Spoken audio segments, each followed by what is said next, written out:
Spoken ইংলিশের জন্য কিছু গুরুত্বপূর্ণ সেন্টেন্স, যেমন আমি এখানে বসি বা আমি এখানে বসতে পারি, এর ইংরেজি হলো মে আই সিট হেয়ার। আমরা ভিতরে আসি বা আমরা ভিতরে আসতে পারি, এর ইংরেজি হলো মে উই কাম ইন। আমি বইটা একটু নিতে পারি, may I take this book. আমি আপনার ফোনটা একটু ব্যবহার করি, may I use your phone. আমি আপনার একটা ছবি নেই, may I have a photograph please. আমি তাকে 1 ঘন্টার জন্য নিয়ে যাই, may I take her away for an hour. অর্থাৎ আমি কি 1 ঘন্টার জন্য তাকে নিয়ে যেতে পারি। আমি জানতে পারি তুমি এত উল্লসিত কেন। অর্থাৎ আমি কি জানতে পারি তুমি এত উল্লসিত কেন। May I ask why you are so ecstatic. Ecstatic অর্থ হলো উল্লসিত, উচ্ছ্বসিত বা অতি আনন্দে থাকা।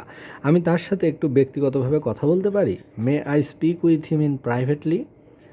জানতে পারি তুমি তোমার সমস্যা নিয়ে কী করতেছো, may I ask what you are doing about your problem. জানতে পারি তুমি পরবর্তীতে কী করার চিন্তা করতেছো, may I know what you are planning to do next. অর্থাৎ আমি কি তোমাকে জিজ্ঞেস করতে পারি বা জানতে পারি যে তুমি পরবর্তীতে কী করার পরিকল্পনা করছো। তো এই সেন্টেন্সগুলো মুখস্থ করে নিন এবং এগুলো মানে ব্যবহারিকভাবে প্রয়োগ করার চেষ্টা করুন প্রতিদিনে।